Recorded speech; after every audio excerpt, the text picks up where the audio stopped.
യഹൂദൻ്റെ ഒരു പ്രാർത്ഥന കേട്ടിട്ടുണ്ടോ? എന്നെ നീ വിജാതീയനായും സ്ത്രീയായും നായായും ജനിപ്പിക്കാഞ്ഞത് ഞാൻ നിനക്ക് സ്തോത്രം ചെയ്തു. അപ്പോൾ സ്ത്രീ സമം അങ്ങനെ ഒരു കമ്പാരിസൺ ഉണ്ടായിരുന്ന ഒരു പുരാതന ലോകത്താണ് ക്രിസ്തു അവിടെ ഈ ശമരിയക്കാരത്തിൻ്റെ അടുത്തേക്ക് വരും. അപ്പോൾ ഏറ്റവും വലിയ സ്ത്രീ വിമോചകൻ ആരാണ്? ക്രിസ്തുവാണ്. ഏറ്റവും വലിയ സ്ത്രീ വിമോചകൻ ക്രിസ്തുവാണെന്ന് മറക്കരുത്. അതൊക്കെ വലിയൊരു വിമോചന ദൈവശാസ്ത്രങ്ങളാണ്. ആദ്യമായിട്ടൊരു സ്ത്രീയോടാണ് കർത്താവ് ഈ ദൗത്യമായിട്ട് പോവുക. രണ്ടാമത്തേത് ഉദ്ധിതനായ ക്രിസ്താവ്, റിസറക്റ്റഡ് ജീസസ് ആദ്യം വെളിപ്പെടുന്നത് ഒരു സ്ത്രീക്കാണ്. നമ്മളത് മനസ്സിലാക്കുമ്പോൾ അന്നത്തെ കാലഘട്ടമൊക്കെ ആയിട്ട് മനസ്സിലാക്കണം. എന്തുകൊണ്ടാണ് ഈ സ്ത്രീകളൊക്കെ അങ്ങനെ? അതുകൊണ്ട് തന്നെ അവൻ്റെ ചുറ്റും എന്നും ആരായിരുന്നു? സ്ത്രീകളായിരുന്നു. കുരിശിൻ്റെ ചുവട്ടിൽ നിന്ന് എല്ലാം ആരാ? സ്ത്രീകളാണ്. കുറേ സ്ത്രീകളുണ്ട്. നാണക്കേട് വരാതിരിക്കാൻ ഒറ്റ ഒരുത്തൻ അവിടെ ഉണ്ടായിരുന്നു. ആരാ? യോഹന്നാൻ, യേശു സ്നേഹിച്ച ശിഷ്യൻ. അതുകൂടി ഇല്ലായിരുന്നെങ്കിൽ നമ്മളെങ്ങനെ തല ഉയർത്തി നടന്നേനെ? യോഹന്നാൻ അവിടെ ഇല്ലായിരുന്നെങ്കിൽ നമ്മുടെ സമൂഹം എന്തോ ചെയ്തേനെ? ഏതായാലും ഒരാളെങ്കിലും അവിടെ ഉള്ളത് അത് സ്നേഹിച്ച ശിഷ്യനാണ് യോഹന്നാൻ. ഈ സ്ത്രീകൾ കർത്താവിൻ്റെ കൂടെ ഉണ്ടായിരുന്നു. അതിനൊരു പ്രത്യേക കാരണമുണ്ട്. സ്ത്രീകൾക്ക് അവനെ വിട്ടു പോകാൻ കഴിയില്ല. കാരണം അവരെ ഏറ്റവും കൂടുതൽ മനസ്സിലാക്കിയതാരാ? യേശു. അതുകൊണ്ട് തന്നെ ഉദ്ധിതനായ ക്രിസ്തു സ്ത്രീയോട് ചോദിക്കുന്ന ഒരു ചോദ്യമുണ്ട്. നീ എന്തിനാണ് കരയുന്നത് ചോദിച്ചു. സ്ത്രീ എന്തിനാ കരയുന്ന അവൾക്ക് പോലും അറിയില്ല. സ്ത്രീ എന്തിനാ കരയുന്ന അവൾക്ക് പോലും അറിയില്ല. ഏതും സ്ത്രീയെ എന്തു ചെയ്യും? കരയിപ്പിക്കും. ശവം കാണാൻ പോയാലും അവൾ കരയും. ആര് കരഞ്ഞാലും അവൾ കരയും. അനിയത്തിപ്രാവ് കണ്ടാലും സിനിമ കണ്ടാലും അവൾ എന്തു ചെയ്യും? കരയും. കുഞ്ഞ് പരീക്ഷയ്ക്ക് ജയിച്ചാലും അവൾ കരയും. പരീക്ഷയ്ക്ക് തോറ്റാലും കരയും. കുഞ്ഞിന് ജോലി കിട്ടിയാലും അവൾ കരയും. ജോലി പോയാലും കരയും. എന്തിനേറെ കൊച്ചിൻ്റെ കല്യാണം നടന്നാലും കരയും, നടന്നില്ലെങ്കിലും കരയും. കെട്ടി ഇറങ്ങുമ്പോഴും അവൾ എന്തു ചെയ്യും? കരയും. സ്ത്രീ എന്തിനാണ് കരയുന്നതെന്ന് പൊതുവെ സ്ത്രീക്ക് പോലും അറിയില്ല. അതുകൊണ്ട് തന്നെ സ്ത്രീ കരയുന്നതിൻ്റെ കാരണം ആരും അന്വേഷിക്കാറുമില്ല. ആരാ അന്വേഷിക്കുക? കെട്ടിയന്മാരന്നേ പറയും, അല്ല എന്തിനുകൊണ്ടൊരു പൂക്കണ്ണീര്? മോങ്ങാതെ അങ്ങ് കാര്യം അങ്ങ് പറ എന്നാന്ന് വെച്ചാൽ. വളരെ സീരിയസ് ആയിട്ട് അവൾ എന്തിനാ കരയുന്ന തിരക്കി ഒറ്റ ആളേ ഉള്ളൂ. ആരാ? ക്രിസ്തുവാണ്. സ്ത്രീയോട് ചോദിക്കുകയാണ്, നീ എന്തിനാണ് കരയുന്നത്? അതുകൊണ്ട് ലോകമെമ്പാടും ഏത് യോഗത്തിനും അവനെക്കുറിച്ച് പറയുന്നിടത്തെല്ലാം ഏറ്റവും കൂടുതൽ കാണുന്ന ആരെയാ? സ്ത്രീകളെയാണ്. അവനെക്കുറിച്ച് പറയുന്നിടത്തെല്ലാം ഉള്ളത് അവളാണ്.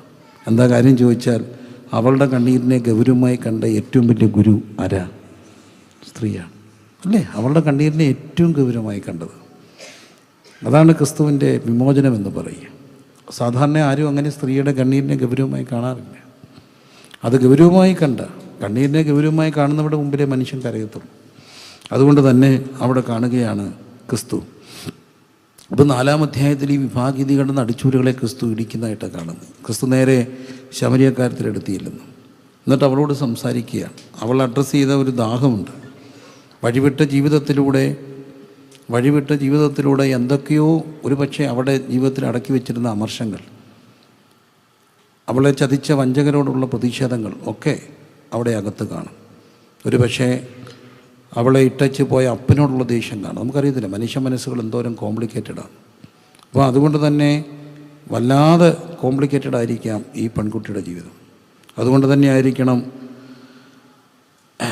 5 ഭർത്താക്കന്മാരുള്ള സ്ത്രീയോട് കർത്താവ് പറയും, നിനക്ക് 5 ഭർത്താക്കന്മാരുണ്ടായിരുന്നു.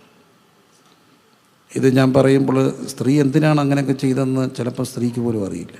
അതാണ് സ്ത്രീയുടെ മനഃശാസ്ത്രം എന്നൊക്കെ പറയും. മോശപ്പെട്ട അല്ലെങ്കിൽ വഴിവിട്ട ജീവിതത്തിനൊക്കെ പേര് കേട്ട സഹോദരിമാർ നമ്മുടെയൊക്കെ നാട്ടിൻപുറങ്ങളിൽ ഇന്നലകളിലുണ്ടായിരുന്നു. അവരൊക്കെ ഓരോ സ്ഥലങ്ങളുടെ പേരിലൊക്കെ അറിയപ്പെടുക. അപ്പോൾ അങ്ങനെയൊരു സഹോദരി, ഇച്ചിരി കുപ്രസിദ്ധയായൊരു സഹോദരിയാണ്. ഒരു സ്ഥലത്തിൻ്റെ പേരിലാണ് ആ സഹോദരി അറിയപ്പെട്ടിരുന്നത്. അപ്പം നമുക്ക് ഇതൊന്നും അതറിയാതിരുന്നൊരു കാലത്തിൽ ആരോ എന്നോട് പറഞ്ഞു, ഇങ്ങനെയൊരു സഹോദരിയുണ്ട്, പ്രിൻസ് മാസ്റ്ററെ ഒന്ന് തിരക്കിയിരുന്നു, പ്രാർത്ഥിക്കണമെന്നൊരാഗ്രഹമുണ്ട്. അപ്പം ഞാൻ വലിയ കാര്യത്തിൽ ഇവരെ അന്വേഷിച്ച് പോയി. അപ്പോൾ അവരുടെ പേരെന്നോടെല്ലാവരും പറഞ്ഞു. അപ്പം പോയ വഴിക്ക് എനിക്ക് അന്ന് ഗൂഗിളില്ലല്ലോ, 1 വർഷം മുമ്പ് ഞാൻ പോയ വഴിക്കെല്ലാം പലരോട് ചോദിച്ചു, ഇവരുടെ വീട് എവിടെയാണെന്ന് ചോദിച്ചു. അതിലൊരാൾ എന്നെ പിടിച്ചു നിർത്തി ചോദിച്ചു, കുഞ്ഞ് നല്ല വീട്ടിലെയാണെന്ന് തോന്നുന്നല്ലോ, എവിടുന്ന് വരികയാണെന്ന് ചോദിച്ചു. ഞാൻ പറഞ്ഞു, എന്നെ അറിയത്തില്ലേ, തുണ്ടത്തിലെ കുഞ്ഞുവെന്ന് പറഞ്ഞ പാസ്റ്റർ മോനാ. തുണ്ടത്തിലെ പാസ്റ്റർ മോനാണോ? ആണോ അച്ഛാ? എവിടെ പോവാ? ഇന്നടത്ത് പോവാ. ഞാൻ അവിടെ ചെല്ലുന്നതിന് മുമ്പ് എൻ്റെ വീട്ടിലറിഞ്ഞു ഞാൻ അവിടെ പോയെന്ന്, എൻ്റെ സഭയിലറിഞ്ഞു. ഞാൻ സത്യത്തിൽ അവരെ തേടിപ്പോയത്. പക്ഷേ എൻ്റെ മനസ്സിൽ ഒത്തിരി മുറിവുണ്ടാക്കിയൊരു കാര്യം, ആ സഹോദരിയുമായിട്ട് ഞാൻ സംസാരിച്ചപ്പോൾ അവരോട് പറഞ്ഞു, ചെറുപ്പത്തിലെ അമ്മ മരിച്ചുപോയി, പിന്നെ വളർത്തിയത് അപ്പനാണ്. അപ്പൻ മഹാമദ്യപാനിയായിരുന്നു, എന്തിനും ഏതിനും അടിക്കുമായിരുന്നു, അടിയോടടി, ചീത്തപടിയോട് ചീത്തപടി.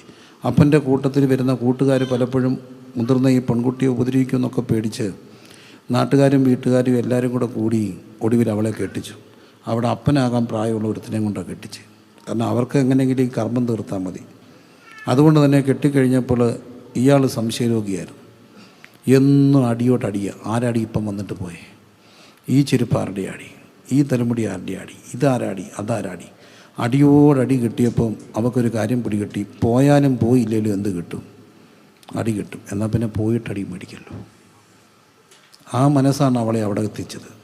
പക്ഷെ അവളെന്നോട് പറഞ്ഞൊരു കാര്യം, എൻ്റെ കയ്യെ പിടിച്ചിട്ട് പറഞ്ഞു, സഹോദര, വിശ്വസിക്കാമെങ്കിൽ വിശ്വസിക്കണം, ഈ ഐറ്റത്തിൽ ഞാൻ പൈസ മേടിച്ചിട്ടില്ല.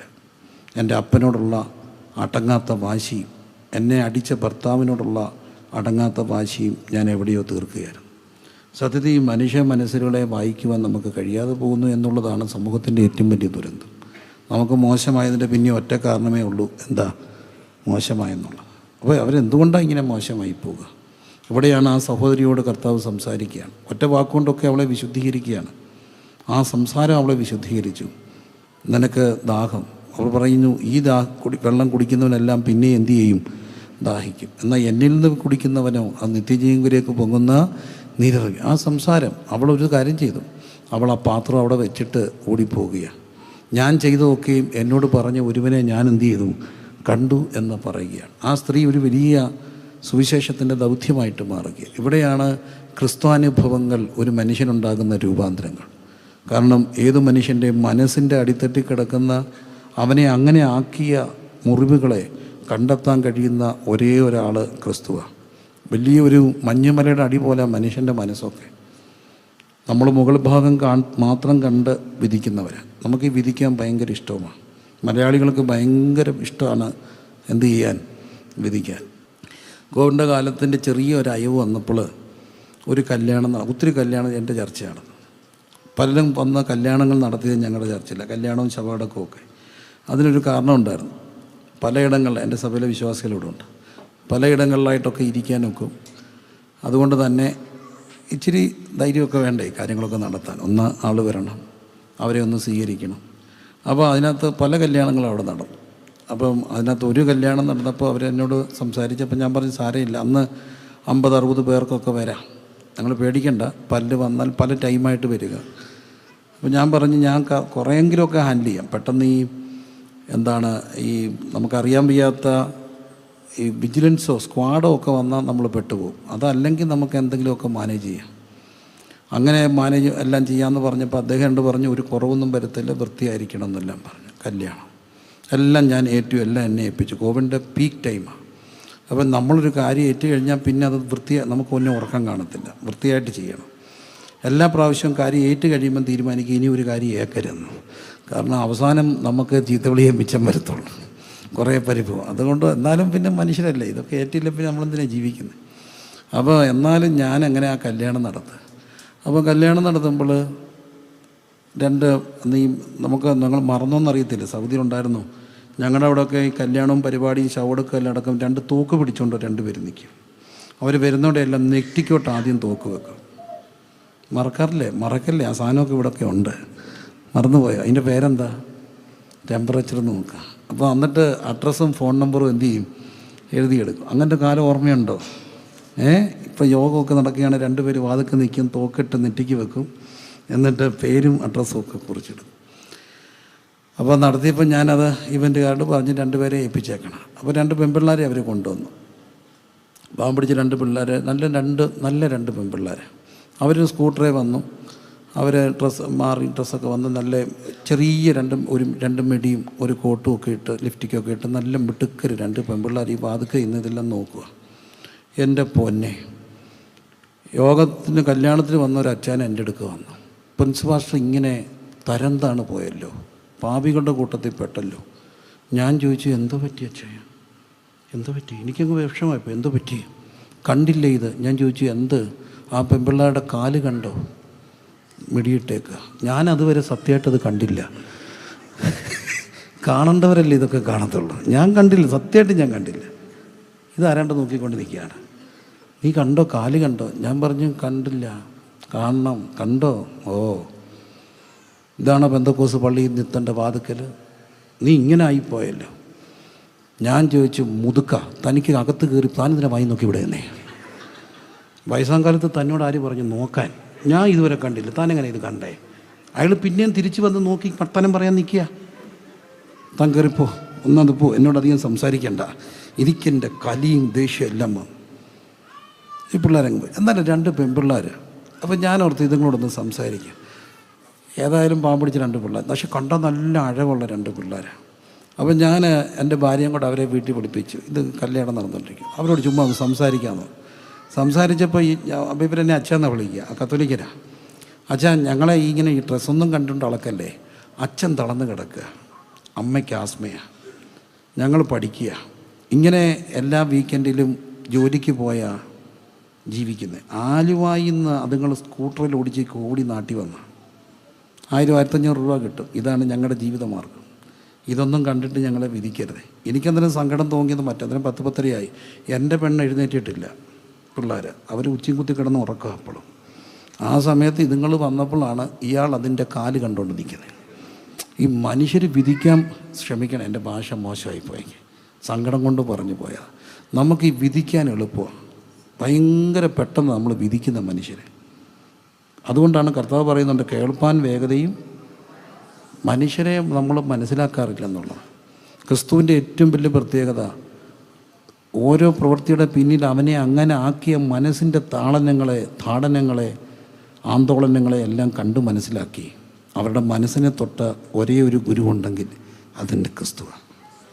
അതുകൊണ്ട് തന്നെ എനിക്ക് കർത്താവിനെ ഭയങ്കര ഇഷ്ടമായി. കുഷ്ഠരോഗിയെ കർത്താവ് തൊടുന്നുണ്ട്.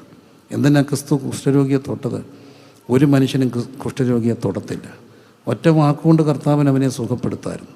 പക്ഷെ കർത്താവിനറിയാം, അവനെ സൗഖ്യത്തെക്കാട്ടിൽ അവന് ആവശ്യം ഒരു തലോടല, ഒരു തൊടല. മനുഷ്യൻ്റെ മനസ്സ് കണ്ട ഒരുവൻ ഈ ഭൂമിയിലുണ്ടെങ്കിൽ അത് നമ്മുടെ കർത്താവാണ്. ആരിലും എൻ മനോഭാരങ്ങളെ അറിയുന്നൊരു കർത്താവ്, ആരിലും എൻ മനോഭാരങ്ങളെ അറിയുന്ന ഒരു കർത്താവ്. കരങ്ങൾ ഉയർത്തി ആ കർത്താവിനെ ഒന്ന് സ്തുതിച്ചേ. അതുകൊണ്ട് തന്നെ ഈ ഗുരു വരുന്നിടത്തൊക്കെ ആൾ കൂടാറില്ലേ, കുഞ്ഞുങ്ങൾ കൂടാറില്ലേ? എന്തുകൊണ്ടാണ്? ഗുരു മനസ്സിലാക്കുന്ന ഒരു കർത്താവാണ്. 4-ാം അധ്യായത്തിൽ വേർപാണ്ട നടിച്ചുവരുകളെയെല്ലാം ഇടിച്ചുകൊണ്ട് കർത്താവ് അവിടെ പ്രവർത്തിക്കുന്നതായിട്ട് നാം കാണുകയാണ്. 4-ാം അധ്യായത്തിൻ്റെ ഒടുവിലാണ് അടുത്ത അടയാളം നാം കാണുക. അതെന്താണ്? രാജഭൃത്യം വരികയാണ്. കഫർന്നഹൂമിൽ നിന്ന് കാനായിലേക്ക് വരികയാണ്. കർത്താവിനോട് പറയുന്നു, നീ പൊയ്ക്കോ, നിൻ്റെ മകൻ എന്ത് ചെയ്തിരിക്കുന്നു? ജീവിച്ചിരിക്കുന്നു. ആ നിമിഷം തന്നെ അകലെ ഒരത്ഭുതം ഉണ്ടാകുകയാണ്. അതാണ് 4-ാം അധ്യായം. 5-ാം അധ്യായത്തിലേക്ക് വരികയാണ്. 5-ാം അധ്യായം യോഹന്നാൻ്റെ സുവിശേഷം 5-ാം അധ്യായം. തുറന്ന എല്ലാവരും യോഹന്നാൻ്റെ സുവിശേഷം 5-ാം അധ്യായം. 5-ാം അധ്യായത്തിൽ യെരുശലേമിൽ ആട്ടുവാതുക്കൽ ഒരു ബെഥെസ്ദാ കുളം ഉണ്ടായിരുന്നു. അവിടെ ഒരു മനുഷ്യൻ കിടന്നിരുന്നു എന്ന് കാണുകയാണ്. അതിന് 5 മണ്ഡപമൊക്കെ ഉണ്ട്. അവിടെ ഒരു വലിയ കൂട്ടമൊക്കെ ഉണ്ട്. എന്നാൽ 5-ാമത്തെ വാക്യം, അവിടെ ഒരു സൂപ്പർസ്റ്റിഷ്യസായിട്ടുള്ള ഒരു വിശ്വാസമൊക്കെ ഉണ്ട്. ആ കുളത്തിൽ ആദ്യം ഇറങ്ങുന്നവൻ എന്താകും? സൗഖ്യമാകും. ഇവിടെ ഒരു പുതിയ സൗഖ്യത്തെ കാണുകയാണ്. പുതിയ സൗഖ്യമാണ് അവിടെ കാണുക. ഈ മനുഷ്യൻ അവിടെ കിടക്കാൻ തുടങ്ങിയിട്ട് എത്ര വർഷമായി? 38 ആണ്ടുണ്ട്. 38 ആണ്ടായിട്ടുണ്ട്. അപ്പം കർത്താവിന് എത്ര വയസ്സ് കാണും? കർത്താവ് എത്ര ആയാലും 30+ ആണ്. 30-ാമത്തെ വയസ്സിൽ സ്നാനപ്പെട്ടു, 30+ ആണ്. അപ്പോൾ ഇവൻ്റെ രോഗം ആരെക്കാട്ടിലും മൂത്തതാണ്? കർത്താവിനെക്കാട്ടി മൂത്ത രോഗമുള്ളവനാണ്. അപ്പം പ്രായം പറയണോ? അറിയില്ല. ഏതായാലും 38 ആണ്ട് കുളക്കടവിൽ കിടക്കുക. ഇവൻ്റെ അടുക്കിലേക്ക് കർത്താവ് വരിക. പ്രിയരെ, കർത്താവ് വന്നിട്ട് എന്നെ വളരെ അത്ഭുതപ്പെടുത്തിയ, എനിക്ക് പിന്നെയും ഈ കർത്താവിനോട് ഇഷ്ടം തോന്നുന്നൊരു കാര്യമുണ്ട്. കർത്താവ് അവനോട് ചോദിച്ചു, നിനക്ക് സൗഖ്യമാകാൻ എന്തുണ്ടോ? മനസ്സുണ്ട്. എല്ലാവരും ചേർന്ന് പറഞ്ഞേ, സൗഖ്യമാകാൻ മനസ്സുണ്ട്. അപ്പോൾ അവൻ ഈ നാട്ടിലൊരു പഴഞ്ചൊല്ലുണ്ട്, അരി എത്രാന്ന് ചോദിച്ചപ്പോൾ എന്താ പറഞ്ഞു? പയറ് 5 കൊച്ചുങ്ങൾ കേട്ടിട്ടുണ്ടോ? ഇല്ല, കേൾക്കണം. അരി എത്രാന്ന് ചോദിച്ചപ്പോൾ എന്താ പറഞ്ഞു? പയർ. ചോദിച്ചതിനല്ല ഉത്തരം. ഇവനോട് ചോദിച്ചത് എന്താ? നിനക്ക് സൗഖ്യമാകാൻ മനസ്സുണ്ടോ? ഇവൻ പറഞ്ഞ എന്താ? കുളം കലക്കുമ്പോൾ എന്നെ എടുത്തിറക്കാൻ ആരുമില്ല. ചോദിച്ചതിന് ഉത്തരവാണോ പറഞ്ഞേ? അല്ല, ചോദിച്ചത് നിനക്ക് സൗഖ്യമാകാൻ മനസ്സുണ്ടോയെന്ന്. ഉത്തരം കുളത്തിലിറക്കാൻ ആരുമില്ല. സത്യത്തിൽ അവൻ പറഞ്ഞത് അതിൻ്റെ ഉത്തരം. അവൻ്റെ മനസ്സിൻ്റെ ഏറ്റവും വലിയ സങ്കടം അവൻ ആരില്ല. 38 ആണ്ടിന് മുമ്പ് ഒരു പക്ഷേ അവനെ അവിടെ കൊണ്ടുവന്നപ്പം പഞ്ചായത്ത് മെമ്പറുടെ നേതൃത്വത്തിൽ വലിയ റാലിയായിട്ടായിരിക്കും കൊണ്ടുവന്നത്. നമ്മുടെ നാട്ടിലൊക്കെ ആദ്യമൊക്കെ കൊണ്ടുപോകുമ്പോൾ എന്തോ ഒരാളായിരിക്കും എന്നറിയാം, ആശുപത്രിയിലൊക്കെ പോകുമ്പോൾ. ഇപ്പോഴാണ് അതിനൊന്നും ആളില്ലാത്ത. ഞങ്ങളുടെ ഒരു കിഴക്ക് മലയിലെ പിള്ളേർ പറയുന്നൊരു തമാശയുണ്ട്. അവിടെ ഈ എന്തെങ്കിലും ഒരു മലയിൽ കയറി ചെല്ലുമ്പം 4x4 ഉള്ള ജീപ്പൊക്കെ കയറി പോകുന്നൊരു സ്ഥലമുണ്ട്. അപ്പോൾ അവിടെ നിന്ന് വല്ല അസുഖമൊക്കെ ഉണ്ടാകുമ്പോൾ ജീപ്പ് കയറി വരുമ്പോഴേ നാട്ടുകാർക്കറിയാം ഏതാണ്ടൊരു പ്രശ്നമുണ്ട്. രാത്രി അവരുടെ അസുഖം ഉണ്ടായി, ജീപ്പ് വിളിച്ചു, ഫ്രണ്ടൊക്കെ ഉള്ള ജീപ്പ് കയറി വന്നു. എന്ത് വന്ന് ചോദിച്ചപ്പോൾ അയാളെ ആശുപത്രി കൊണ്ടുപോകാനാണ്. ചുരുക്കത്തിൽ നാട്ടുകാർ പിള്ളേരെല്ലാം ചാടി ജീപ്പേ കയറി. ഒടുവിൽ രോഗിയെ കയറ്റാൻ സ്ഥലമില്ലായിരുന്നു. അന്ന് ഈ ആളും ആരവും ബഹളമല്ലേ. ഈ പറഞ്ഞ പോലെ 38 ആണ്ട് മുമ്പ് ഇളെ കൊണ്ടുവന്നപ്പോൾ എല്ലാവരും കൂടെ ആയിരിക്കും കൊണ്ടുവന്നത്. പക്ഷേ കുറച്ച് നാൾ കഴിഞ്ഞപ്പം ആൾക്കാരൊക്കെ വരാതായി. നമ്മളും ഇതുപോലൊക്കെ തന്നെയാണ്. ആദ്യമൊക്കെ കിടന്നാൽ എല്ലാവരും വരും. ദൈവത്തെ ഓർത്ത് കിടക്കാതിരിക്കാൻ പ്രാർത്ഥിക്കണേ. കിടക്കുമ്പോൾ ഒരു സത്യം മനസ്സിലാവും. ആദ്യമൊക്കെ എല്ലാവരും വന്നു, പിന്നെ പതുക്കെ ആഴ്ചയിൽ ഒന്നാവും, പിന്നെ മാസത്തിലൊന്നാവും, പിന്നെ 6 മാസത്തിലൊന്നാവും, പിന്നെ ഒരു ദിവസം മരിച്ചു എന്നുള്ള വാർത്ത വരുമ്പോൾ നമ്മൾ ചോദിക്കും, ചത്തോണ്ട് ഇപ്പം ജീവിച്ചിരിപ്പുണ്ടായിരുന്നു? മരിച്ചില്ലായിരുന്നു. അത്രയൊക്കെ ഉള്ളൂ മനുഷ്യനെന്ന് പറയുന്നത്. പക്ഷേ ഇവന് കുറച്ച് നാൾ കിടന്നപ്പോൾ ഒരു കാര്യം പിടികിട്ടി, അവൻ ആരുമില്ലെന്ന്. നമ്മൾ ഈ കിടക്കുമ്പോഴേ പിടികിട്ടത്തുള്ളൂ ആരുമില്ലെന്ന്. എല്ലാ മനുഷ്യനും കുറച്ച് കിടന്നു വയ്ക്കിയാൽ അവർക്ക് പിടികിട്ടുന്നൊരു യാഥാർത്ഥ്യമുണ്ട്, എനിക്ക് ആരുമില്ലെന്ന് അവന് മനസ്സിലായി. അതുകൊണ്ടാണ് അവൻ പറഞ്ഞത്, എനിക്ക് കുളത്തിലിറക്കാൻ എന്നെ ആരുമില്ല. അപ്പം കർത്താവിനോട് പറയുന്നൊരു മറുപടിയുണ്ട്, നിനക്ക് സൗഖ്യമാകാൻ മനസ്സുണ്ടോ എന്നുള്ള ചോദ്യമാണ്. എന്നെ കുളത്തിലിറക്കാൻ ആരുമില്ല. എൻ്റെ കർത്താവിനൊരു പ്രത്യേകതയുണ്ട്, ആരും ഇല്ലാതാവുമ്പോൾ അവിടുന്ന് വരുന്നേ. കാരണം ഈ എല്ലാവരും ഉള്ളപ്പോൾ അവിടുത്തെ അങ്ങനെ അനുഭവിക്കാൻ കഴിയില്ല. പക്ഷേ എല്ലാവരും ഇല്ലാതാകുമ്പോൾ അവൻ വരുമ്പം പിന്നെ അവൻ മാത്രമേ കാണത്തുള്ളൂ. അതുകൊണ്ട് തന്നെ ആരുമില്ലാത്തവനെ തേടി വരുന്ന ഒരുവനുണ്ട്, ആരുമില്ലാതാകുമ്പോൾ വരുന്ന ഒരാളുണ്ട്.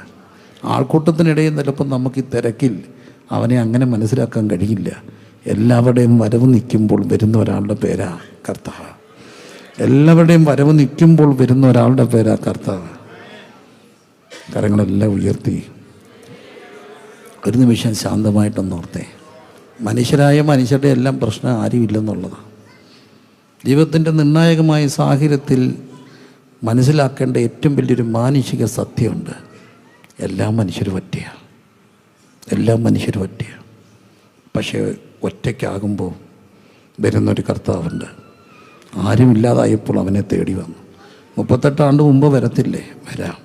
പക്ഷെ കർത്താവ് വരാൻ താമസിച്ചത് കാരണം അവനും ഒരു യാഥാർത്ഥ്യം മനസ്സിലാക്കണം, എനിക്ക് ആരുമില്ലെന്ന്.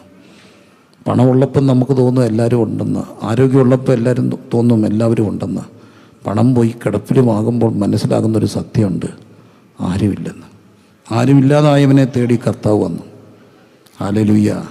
ആരും സഹായമില്ലാതെ എല്ലാവരും പാരിൽ കണ്ടും കാണാതെയും പോകുമ്പോൾ, എന്നാൽ എനിക്കൊരു സഹായകൻ വാനിലുണ്ടെന്നറിഞ്ഞതിൽ ഉല്ലാസമേ. എന്നാൽ എനിക്കൊരു സഹായകൻ വാനിലുണ്ട്. നോക്കൂ, അവിടെ കർത്താവിനെ തേടി വരിക. കർത്താവിനോട് പറഞ്ഞു, നിൻ്റെ കിടക്കയെടുത്ത് നടക്കാൻ പറഞ്ഞു. ഇവൻ്റെ രോഗത്തിൻ്റെ പഴക്കം എത്ര വർഷമുണ്ട്? 38 ആണ്ടുണ്ട്. എൻ്റെ കർത്താവിൻ്റെ പ്രത്യേകതയുണ്ട്, ഏത് പ്രശ്നത്തിനും എത്ര വർഷം പഴക്കമുണ്ടെങ്കിലും പരിഹരിക്കാൻ കഴിയുന്നൊരു കർത്താവുണ്ട്. ഏത് വർഷത്തിനും എത്ര വർഷം. നമ്മൾ ഒരു ആൾക്ക് കുട്ടികളില്ല, അപ്പം നമ്മൾ ചോദിക്കുന്ന ഒരു ചോദ്യം എടുത്ത വായി ചോദിക്കും, എത്ര വർഷമായി? 2 വർഷമൊക്കെ ആയെന്ന് പറഞ്ഞാൽ നമ്മൾ പറയും സാരമില്ല, നിങ്ങൾ വേണ്ടാന്ന് വെച്ചാൽ നിങ്ങൾ പ്ലാൻ ചെയ്യുക. 5 വർഷമായാൽ സാരമില്ല. പക്ഷെ കുറച്ചുകൂടെയൊക്കെ കഴിഞ്ഞാൽ നമ്മുടെ മനസ്സ് ഒന്ന് താതാത്മ്യപ്പെടും. പക്ഷേ എത്ര ആണ്ട് പഴക്കമുള്ളവരുടെ ജീവിതത്തിലും അത്ഭുതങ്ങൾ ചെയ്യുന്നത് ഞാൻ കണ്ടിട്ടുണ്ട്. ദുശീലങ്ങളും ഇതുപോലൊക്കെയാണ്, ചിലപ്പം വർഷങ്ങൾ പഴക്കമുള്ളത്. എൻ്റെ പപ്പ എന്നോട് പറഞ്ഞ് കേട്ടിട്ടുള്ളൊരു സാക്ഷ്യമുണ്ട്. സിഗരറ്റ് വലിയൊക്കെ നിർത്തുമ്പോഴത്തേന് ഒറ്റ ദിവസം കൊണ്ടാണ് നിർത്തി. വൈദവേ, സിഗരറ്റ് വലി നിർത്താൻ ഒറ്റ വഴിയേ ഉള്ളൂ, ഏത് നിർത്താനും ഒറ്റ വഴി. ഒരാൾ എന്നോട് വന്ന് പറഞ്ഞു, പാസ്റ്റർ എനിക്ക് സിഗരറ്റ് വലി നിർത്തണം, എന്ത് വിലയും കൊടുക്കാം. ഞാൻ പറഞ്ഞു, റെഡിയാണോ സഹോദര? സത്യമായിട്ട് നിങ്ങൾക്ക് നിർത്തണം, സത്യമായിട്ട് നിങ്ങൾക്ക് നിർത്തണം. ആഗ്രഹം ശരിക്കും ജെന്യുവിൻ ആഗ്രഹമാണ്, നിർത്തണം. ഞാൻ പറഞ്ഞു നിർത്താം. പക്ഷേ കൗൺസിലിങ്ങിന് പോകണേ കൗൺസിലിങ്ങിന് പോകാം, ധ്യാനത്തിന് പോകണേ ധ്യാനത്തിന് പോകാം, എന്ത് വേണം ചെയ്യാം. ഞാൻ പറഞ്ഞു നിർത്താം. എന്താ വഴി? ഒറ്റ വഴിയുള്ളൂ, അങ്ങ് നിർത്തുക. അല്ലാതൊരു വഴി പറഞ്ഞേ. ഒരു ദിവസം അങ്ങ് നിർത്താൻ അങ്ങ് തീരുമാനിക്കുക. അല്ലാതൊരു വഴി പറ. കുറച്ച് കുറച്ച് കൊണ്ടുവന്ന് നിർത്തി ഒറ്റ ആളുടെ പേര് പറയാം. കുറച്ച് കുറച്ച് കൊണ്ടുവന്ന് നിർത്തത്തൊന്നുമില്ല. നിർത്തുക എന്ന് പറഞ്ഞാൽ അങ്ങ് എന്ത് ചെയ്യണം? നിർത്തണം. 2 ദിവസം ചിലപ്പം ബുദ്ധിമുട്ടുണ്ടാവും, പക്ഷെ 3-ാം ദിവസം അതിനെ ജയിക്കാനാകും. അപ്പം ഇവിടെ നമ്മൾ കാണുകയാണ് എത്ര വർഷം പഴക്കമുണ്ട്. അപ്പോൾ എൻ്റെ അപ്പ പറയുന്ന കാര്യമുണ്ട്, സിഗരറ്റ് ബീഡി വലിക്കാൻ തുടങ്ങി എത്ര നാളാണെന്ന് ഓർമ്മയില്ല. കാരണം ഇവർ തോട്ടത്തിൽ ജീവിക്കുന്ന സമയത്ത് അപ്പച്ചൻ ഇങ്ങനെ ബംഗ്ലാവിൻ്റെ മുറ്റത്ത് വെള്ളം അടിച്ച് വന്നിരിക്കുമ്പോൾ മോനോട് പറയും, ബീഡി കത്തിച്ചുകൊണ്ട് വരാൻ. അങ്ങ് അടുക്കളയിൽ നിന്നാണ് കത്തിച്ചുകൊണ്ട് വരിക. അടുക്കളയിൽ നിന്ന് കത്തിച്ചുകൊണ്ട് വരുമ്പോൾ ഇത് കെട്ടുപോകും. അപ്പോൾ എന്തോ ചെയ്യും? വെള്ളം അടിച്ചിരിക്കില്ല, നല്ല പിച്ച് കിട്ടുമ്പോൾ 2 നോട്ടം പിച്ച് കിട്ടിയപ്പോൾ അപ്പ പഠിച്ചൊരു മാർഗ്ഗമാണ്, ഇത് കെട്ടുപോകാതിരിക്കാൻ ഇടയ്ക്ക് വലിച്ചാൽ മതി. അപ്പം വലിക്ക് എത്ര വർഷം പഴക്കമുണ്ടെന്ന് ചോദിച്ചാൽ അത് ഓർമ്മയില്ല. പിടിച്ചാൽ തുടങ്ങിയപ്പോൾ അപ്പച്ചൻ കത്തിച്ചുകൊണ്ട് വന്നപ്പോൾ അടി കിട്ടാതിരിക്കാൻ പഠിച്ച കാര്യമാണ്. അങ്ങനെ എത്രയോ വർഷം പഴക്കമുണ്ടെങ്കിലും ഒറ്റ ദിവസം കൊണ്ട് ഇതിനെയൊക്കെ നിർത്താൻ കഴിയുന്നത് കർത്താവിന് പഴക്കം വിഷയമല്ല. രോഗത്തിന് എത്ര വർഷം പഴക്കമുണ്ടെങ്കിലും, ദുശീലങ്ങൾക്ക് എത്ര വർഷം പഴക്കമുണ്ടെങ്കിലും എൻ്റെ കർത്താവ് ഇത്ര വർഷമായി എന്ന് ചോദിക്കാൻ വരുന്നൊരു കർത്താവല്ല. കർത്താവ് വന്നാൽ അവിടെ സൗഖ്യമുണ്ട്. ആണ്ടുകൾ പഴക്കമുള്ള പ്രശ്നങ്ങൾക്ക് പരിഹാരം വരുത്താൻ കഴിവുള്ളൊരു കർത്താവുണ്ട്. അവിടത്തേക്ക് വർഷങ്ങൾ കരങ്ങളടിച്ചൊന്ന് സ്തുതിച്ച് എല്ലാവരും. വളരെ ഈ ബൈബിൾ ക്ലാസിൻ്റെ സമാപന രാത്രി എത്ര വർഷം പഴക്കമുള്ള പ്രശ്നങ്ങളാണെങ്കിലും പരിഹാരം വരുത്തുവാൻ കഴിവുള്ളൊരു കർത്താവുണ്ട്. Hallelujah, hallelujah, hallelujah. യേശു വന്നത് സൗഖ്യം തരാനാണ്. അതിന് എത്ര വർഷം പഴക്കമുണ്ടെങ്കിലും കർത്താവ് എന്തോ തരും? സൗഖ്യം തരും. ദൈവം സൗഖ്യമാക്കുന്ന ദൈവമാണ്. പാപമോചനമുണ്ടെങ്കിൽ രോഗസൗഖ്യമുണ്ട്, അത്ഭുതങ്ങളുണ്ട്, അടയാളങ്ങളുണ്ട്. അതിന്നും തീർന്നു പോയിട്ടില്ല. നമ്മുടെ ഒരു പ്രശ്നം, ഞാൻ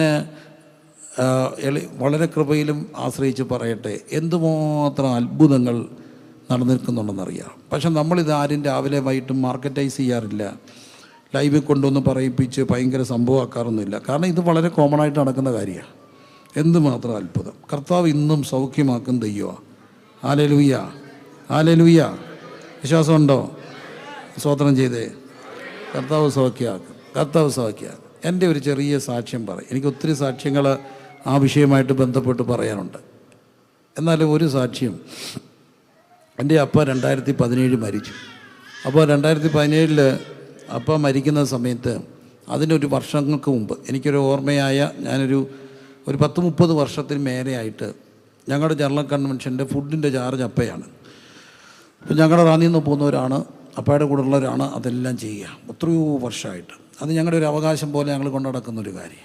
അങ്ങനെ ഇരിക്കെ അപ്പ 2017 മരിച്ചപ്പോൾ എന്നെ ഏൽപ്പിച്ചു അപ്പയുടെ കാര്യം, ദൗത്യം. നീ വേണം ഫുഡിൻ്റെ ചാർജ്. ശരി. അപ്പോൾ എനിക്കത് ഭയങ്കര ഒരു പൈതൃകമായ ഒരു കാര്യം കിട്ടുന്ന പോലായി. അതുകൊണ്ട് ഒട്ടും കുറയ്ക്കാൻ പാടില്ല, നന്നായിട്ട് ചെയ്യണം. എൻ്റെ പൊന്നു പ്രിയരെ, സത്യമായിട്ട് നന്നായിട്ട് ചെയ്യണമെന്നൊരു ആഗ്രഹം കയറിയപ്പം കുറയ്ക്കാൻ പാടില്ല. അപ്പൻ്റെ പേരിന് മോശം വരല്ലല്ലോ. അതുകൊണ്ട് നന്നായിട്ട് ചെയ്യാൻ വേണ്ടി തീരുമാനിച്ചു. ഞാൻ പോയിട്ട് 3 പോത്തിനെ മുണ്ടക്കയത്ത് പോയി മേടിച്ചുകൊണ്ട് വന്നു. മുറ്റൻ ആന പോലുള്ള പോത്തിനെ. ഈ പോത്തിനെ ഞാൻ എൻ്റെ വീട്ടിലിട്ട് വെട്ടി നുറുക്കി ഇറച്ചിയാക്കി കൊണ്ട് കൊടുത്തു. ഒന്നും കളഞ്ഞില്ല. കൊണ്ട് ഞങ്ങൾ കപ്പ ബിരിയാണി ഉണ്ടാക്കി. പിന്നെ കുടൽ കളയും ബോട്ടി ഫ്രൈ ഉണ്ടാക്കി. സൂപ്പർ സാധനം കേട്ടോ. ആറ്റിക്കൊണ്ടിട്ട് കഴുകി വൃത്തിയാക്കി ബോട്ടി ഫ്രൈ ചെയ്ത് അങ്ങനെ ഇതെല്ലാം കൊടുത്തെല്ലാം കഴിഞ്ഞപ്പോൾ ആ ആഴ്ചയിൽ എൻ്റെ കാലിലൊരു വല്ലാതെ നീരെല്ലാം വന്നു. അപ്പോൾ എന്നെ കണ്ടവർ പറഞ്ഞേട്ടാ ഇത് അപകടമാണല്ലോ. അപ്പം ഞാൻ ആശുപത്രിയിൽ പോയി എൻ്റെ ബ്ലഡ് വർക്കെല്ലാം ചെയ്തിട്ട് ഞാൻ ഡോക്ടറെ അടുത്ത് പോയിരുന്നപ്പം ഡോക്ടർ എന്നെ ഇങ്ങനെ നോക്കിയിട്ട് പറഞ്ഞു, അപ്പോൾ എന്നെ അറിയാം ഡോക്ടർ. അദ്ദേഹം എന്നോട് പറഞ്ഞു, മോനെ എനിക്ക് നിന്നെ ഇഷ്ടമാണ്, നീ നല്ല മിടുക്കനാണ്, നീ ജീവിച്ചിരിക്കേണ്ടത് നമ്മളോട് ആവശ്യമാണ്. പക്ഷേ നീ ഇത് വെച്ചിട്ട് ഈ റിപ്പോർട്ട് എന്നെ കാണിച്ചിട്ട് പറഞ്ഞു 6 വർഷം കൊണ്ട് നീ ചത്തുപോകും, ഉറപ്പായിട്ടും ചത്തുപോകും. കാരണം അങ്ങനെയാണ് ഈ റിസൾട്ട്. 6 വർഷം മാക്സിമം. അതിനിടയ്ക്ക് തന്നെ വേഴ്സാകും. പിന്നെ പക്ഷെ നീ ഒരു 40 വർഷം ജീവിക്കണമെന്ന് എനിക്ക് ആഗ്രഹമുണ്ട്. നല്ലവനല്ലേ, ജീവിക്കട്ടെ. പക്ഷേ ഒരു കാര്യം, നീ ഇന്ന കഴിക്കല്ലേ, ഇറച്ചി തിന്നല്ലേ, മീൻ തിന്നല്ലേ, മുട്ട തിന്നല്ലേ, പയറ് തിന്നല്ലേ, അത് കഴിക്കരുത്. പിന്നെ നിനക്ക് കഴിക്കാം വെണ്ടയ്ക്ക, കോവയ്ക്ക, പാവയ്ക്ക, ഇങ്ങനെ കുറേ കാര്യം പറഞ്ഞു. എല്ലാം ഞാൻ കേട്ടു. മനസ്സിലായോ എന്ന് ചോദിച്ചു. മനസ്സിലായെന്ന് പറഞ്ഞു. 2 ആഴ്ച കഴിഞ്ഞ് ബ്ലഡ് റിപ്പീറ്റ് ചെയ്യണം എന്ന് പറഞ്ഞു. ശരിയെന്ന് പറഞ്ഞു. ഞാൻ അന്നേരം എൻ്റെ ഒരു ജീപ്പയിലാണ്, എനിക്കങ്ങ് സങ്കടം തോന്നി, കഴിക്കരുത്. ഞാൻ ആ ജീപ്പുമായിട്ട് ആ ഹോസ്പിറ്റലിൻ്റെ അവിടെ നിന്ന് വന്നൊരു ഒതുങ്ങിയ സ്ഥലത്ത് ഇട്ടിട്ട് തമ്പുരാനോട് പറഞ്ഞു, തമ്പുരാനെ 3 പോത്തിനെ വെട്ടി ഞാൻ കൊടുത്ത. ആ പോത്തിൻ്റെ കടം വീടണം ഞാൻ ഇനി 1 വർഷം കൺവെൻഷൻ പ്രസംഗിക്കണം. അവിടെ അവസ്ഥയത് എന്നോടാ പറഞ്ഞ് കഴിക്കരുത്. അത് ശരിയോ തെറ്റോ? ഏതൊരു കാര്യത്തിനും ന്യായം വേണ്ടേ? അത് മോശമല്ലേ? അത് മോശമല്ലേ? ഞാൻ കർത്താവിനോട് പറഞ്ഞു അത് ന്യായമായൊരു കാര്യം. നമ്മൾ ന്യായമൊക്കെ എല്ലാത്തിനും ഒരു ന്യായം വേണ്ടേ? എന്നോടാണ് പുള്ളി പറഞ്ഞത് നീ എന്ത് ചെയ്യരുത്, കഴിക്കരുത്. എനിക്കതിനകത്ത് സങ്കടമുണ്ട്, പ്രതിഷേധമുണ്ട്, അമർഷമുണ്ട്. അതെല്ലാം ഞാൻ ദൈവത്തോട് രേഖപ്പെടുത്തി തിരിച്ചു വന്നു. 6 വർഷം കൊണ്ട് എന്ത് ചെയ്തു പോകും? ചത്തുപോകും. 2 ആഴ്ച കഴിഞ്ഞ് ബ്ലഡ് നോക്കുന്നതിൻ്റെ തലേ രാത്രി എനിക്കൊരു ചങ്കിടിപ്പുണ്ടായി. എനിക്ക് ചാകാൻ പേടിയില്ല, പക്ഷെ ജീവിക്കാൻ ഇഷ്ടമാണ്. എനിക്ക് ജീവിക്കാൻ ഇഷ്ടമാണ്. ജീവിതം മോശമാണോ? കർത്താവിനോടൊപ്പം ഇപ്പോൾ നടക്കുന്ന എന്ത് രസമുള്ള കാര്യമാണ്. ജീവിതം അങ്ങനെ മോശപ്പെട്ട കാര്യമാണെന്ന് തോന്നുന്നുണ്ടോ? ഇല്ല. പ്രയാസമൊക്കെ ഉണ്ടെങ്കിൽ പോലും ജീവിതം എന്തുള്ള കാര്യമാണ്? ഒരു സന്തോഷമൊക്കെ ഉള്ളതല്ലേ, കർത്താവിനോടൊപ്പം അല്ലേ. അപ്പോൾ ബ്ലഡ് വർക്ക് നോക്കുന്നതിൻ്റെ തലേ രാത്രി ഞാനിങ്ങനെ ഒന്ന് ആരോടും നമ്മുടെ പേടിയൊന്നും അറിയിക്കാതെ കിടന്ന് ഉറങ്ങി. എന്നാലും ഞാൻ കർത്താവിനോട് പറഞ്ഞു പ്രതിഷേധമുണ്ട്, അമർഷമുണ്ട്. എന്നോടങ്ങനെ പറയരുത്, അത് മോശമല്ലേ കർത്താവേ? അത് എന്നോടങ്ങനെ പറയാമോ കർത്താവ്? ഇതൊക്കെ ഞാൻ വ്യക്തിപരമായിട്ട് കർത്താവിനോട് ചോദിച്ചു. ഞാൻ 4 മണിയായപ്പോൾ ഒരു സ്വപ്നം കണ്ടു. സ്വപ്നമാണെന്ന് ഞാൻ പറയത്തില്ല, അതിനപ്പുറത്തൊരു റിയാലിറ്റി പോലെ കാണുക. ബോംബെയിലൊരു തങ്കച്ചാൻ എന്ന് പറഞ്ഞൊരു അപ്പച്ചനുണ്ട്. അപ്പച്ചൻ ഈ താടിയൊക്കെ വളർത്തി കല്യാണമൊന്നും കഴിക്കാതെ ജീവിക്കുന്ന ഒരു സന്യാസി പോലെ ജീവിക്കുന്ന ഒരു അപ്പച്ചനാണ്. രോഗികൾക്ക് വേണ്ടി ഇങ്ങനെ പ്രാർത്ഥിക്കുക. ഒരു ചെറിയ വീട്ടിൽ കുടിലിൽ താമസിക്കുന്നൊരു അച്ഛൻ.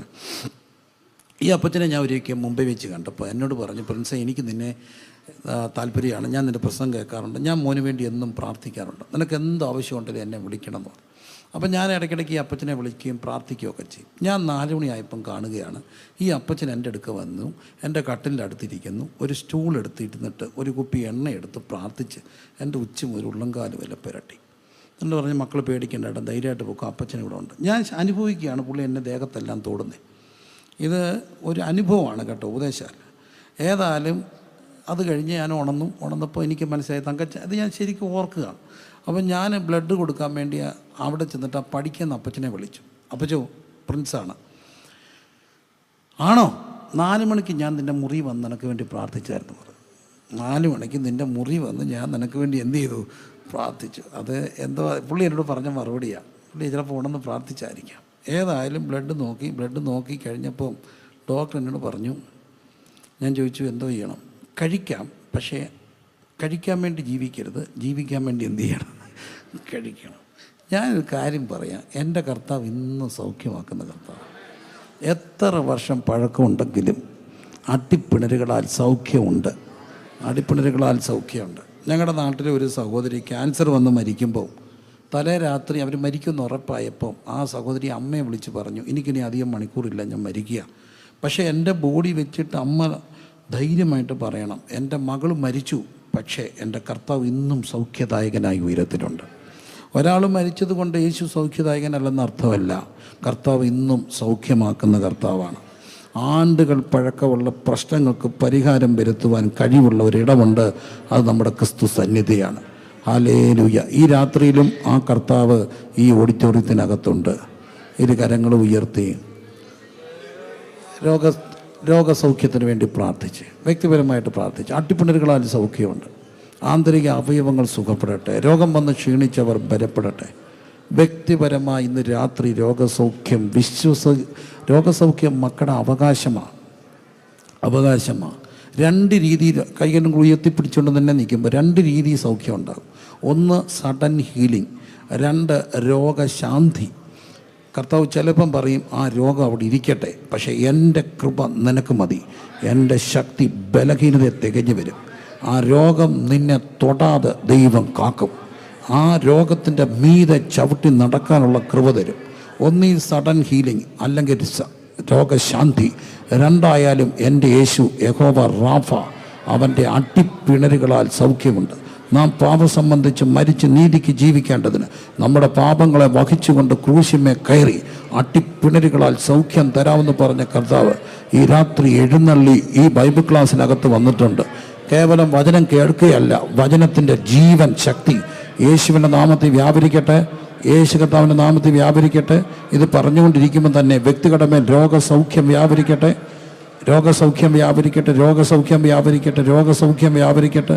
അർഖന റിബ ലഗ ധന ഹന്ധന ഷാദാന ഹത്തിനിയ. തൻ്റെ പാദപീഠം എൻ്റെ വൈദ്യശാല, അതിലുണ്ടനേകം ഔഷധങ്ങൾ രോഗശാന്തിക്കായി. തൻ്റെ പാദപീഠം എൻ്റെ വൈദ്യശാല, അതിലുണ്ടനേകം ഔഷധങ്ങൾ. വിശ്വാസത്താൽ പറഞ്ഞ് യഹോവ റാഫ, യഹോവ റാഫ. ഹല്ലേലൂയ, നാം പാപം സംബന്ധിച്ച് മരിച്ച് നീതിക്ക് ജീവിക്കണം. നമ്മുടെ പാപങ്ങളെ വഹിച്ചുകൊണ്ട് ക്രൂശിന്മേ കയറി അടിപ്പിണരുകളാൽ സൗഖ്യം, അടിപ്പിണരുകളാൽ സൗഖ്യം. അവൻ നിൻ്റെ യൗവനം കഴുകനെ പോലെ പുതുക്കി വരത്തക്കവണ്ണം വായിക്ക് നന്മ കൊണ്ട് തൃപ്തി വരുത്തുന്ന ദൈവം. യൗവനക്കാർ ക്ഷീണിച്ചു പോകും, ബാല്യക്കാർ ഇടറി വീഴും, എങ്കിലും യഹോവയെ കാത്തിരിക്കുന്നവർ ശക്തിയെ പുതുക്കും.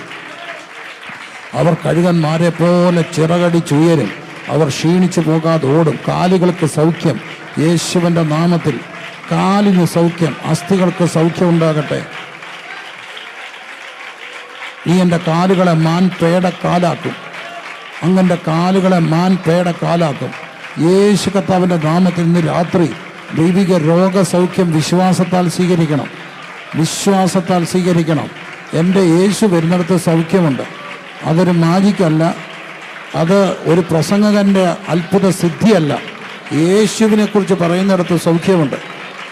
യേശുവേ നന്ദി, യേശുവേ ആരാധന, യേശുവേ സ്തുതി, യേശുവേ നന്ദി. സൗഖ്യം വ്യാപരിക്കട്ടെ. ബുദ്ധിമണ്ഡലങ്ങൾ പഠിക്കാൻ പുറകിലായ മക്കൾ അവരുടെ ബുദ്ധിമണ്ഡലത്തിന്മേൽ ഒരു പുതിയ ബ്രെയിൻ ഇൻസ്റ്റോൾ ചെയ്യട്ടെ, പുതിയ സോഫ്റ്റ്വെയർ പോലെ യേശുവിൻ്റെ നാമത്തിൽ ഇൻസ്റ്റോൾ ചെയ്യട്ടെ, ഇൻസ്റ്റോൾ ചെയ്യട്ടെ, ഇൻസ്റ്റോൾ ചെയ്യട്ടെ. അസ്ഥികൾ സുഖപ്പെടട്ടെ, അസ്ഥികൾ സുഖപ്പെടട്ടെ. അസ്ഥിവേദനകൾ, അസ്ഥികൾക്ക് സൗഖ്യം യേശുവിൻ്റെ നാമത്തിൽ.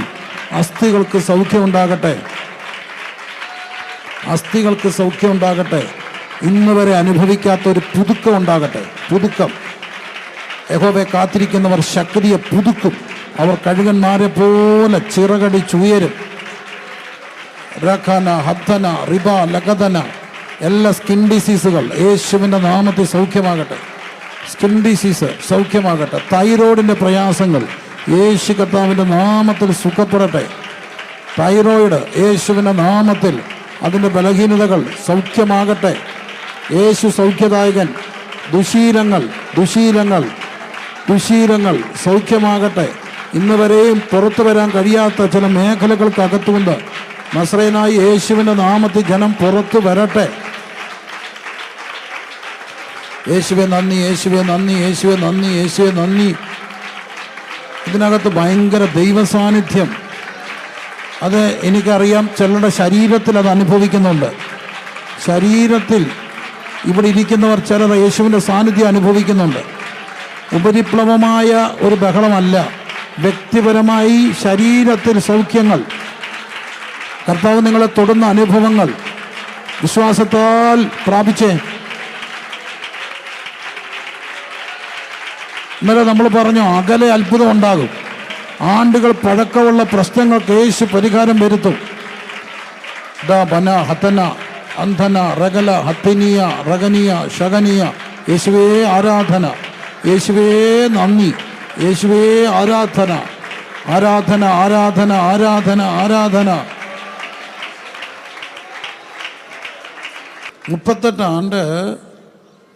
38 ആണ്ട് കിടന്ന മനുഷ്യനെ യേശു കർത്താവ് എന്ത് ചെയ്തു? സുഖപ്പെടുത്തി. പൗരുഷൻ്റെ ഈ ശുശ്രൂഷകൾ എളിവനായി ഞങ്ങൾ കോവിഡിൻ്റെ സമയത്താണ് ചെല്ലുക. ഒത്തിരി അത്ഭുതങ്ങൾ കർത്താവ് നടന്നിട്ടുണ്ട്. എടുത്തുകൊണ്ട് വന്ന ഒരു സഹോദരി ഇന്ന് സ്റ്റെപ്പുകൾ കയറി ബുള്ളറ്റൊക്കെ ഓടിച്ച് എറണാകുളത്തോട് നടപ്പുണ്ട്. വലിയ അത്ഭുതമൊന്നും നടന്നില്ല, ഗ്രാജുവലായിട്ട് അതങ്ങ് നടക്കുകയാണ്.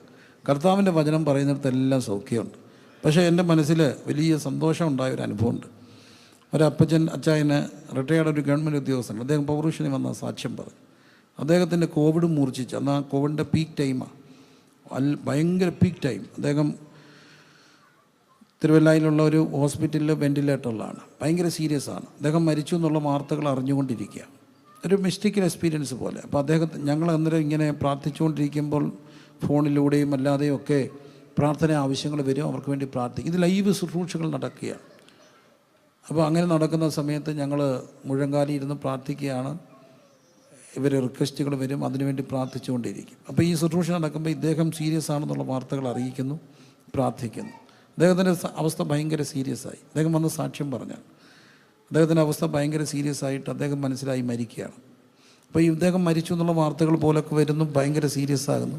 ആ സമയത്ത് അദ്ദേഹത്തിനൊരു എക്സ്പീരിയൻസ് ഉണ്ടായി. അദ്ദേഹം മരിച്ചു, അദ്ദേഹം കാണുകയാണ് അദ്ദേഹം മരിച്ചു. ആ മനുഷ്യൻ മരിച്ച് ബോഡിക്ക് പുറത്ത് വന്നു.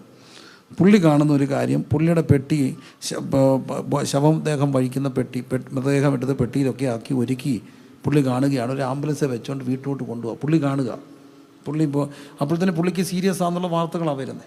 അദ്ദേഹത്തെ ആംബുലൻസിലെടുത്തുകൊണ്ട് മൃതദേഹമായിട്ട് വീട്ടിലേക്ക് കൊണ്ടുപോകുന്നു. എന്നിട്ട് പുള്ളി കാണുകയാണ് വീടിൻ്റെ പടിക്കൽ അവിടെ ചെന്നിട്ട് ഈ മൃതദേഹം ആംബുലൻസിൽ നിന്ന് ഇറക്കിയിട്ട് വീട്ടിലോട്ട് ഇങ്ങനെ ചുമന്നുകൊണ്ട് പാട്ടും പാടി കൊണ്ടുപോകുക.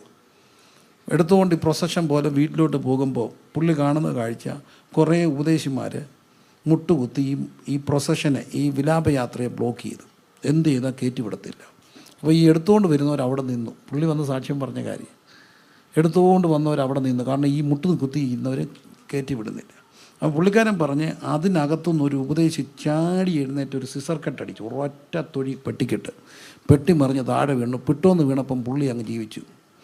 പുള്ളി ജീവിച്ചു, ഇപ്പം ജീവനോടിരിപ്പുണ്ട് ഇപ്പോഴും. അപ്പോൾ എനിക്കൊരു കൗതുകം തോന്നി. ഞാൻ അച്ചായൻ്റെ ചെവി ചോദിച്ചു, ഏത് ഉപദേശിയാണ് അടിച്ചെന്ന് ചോദിച്ചു. എൻ്റെ ഉപദേശി പ്രിൻസിപ്പാൾ മുണ്ടൊക്കെ മടക്കി കുത്തി ചാടി ഒരൊറ്റ അടിയായിരുന്നു പറഞ്ഞു. അപ്പോൾ എനിക്കൊരു കാര്യം പിടികിട്ടി, നമ്മൾ എവിടെങ്കിലും മുട്ട കുത്തിയിട്ട് പ്രാർത്ഥിച്ചാൽ കർത്താവ് അങ്ങ് ദൂരെ അത്ഭുതങ്ങൾ ചെയ്യും. ഇന്നും ദൈവം സൗഖ്യമാക്കുന്ന ദൈവമാണ്. അദ്ദേഹം വന്നത് പരസ്യമായി സാക്ഷ്യം പറഞ്ഞു. ഗവൺമെൻറ് റിട്ടയർഡ് ഉദ്യോഗസ്ഥനാണ്. അന്ന് തൊട്ട് ആ കുടുംബമായിട്ട് നല്ലൊരു ഹൃദ്യമായ ബന്ധമുണ്ട്. ഞാൻ പറയുന്നതിൻ്റെ താല്പര്യം, എൻ്റെ യേശു സൗഖ്യമാക്കുന്ന കർത്താവാണ്.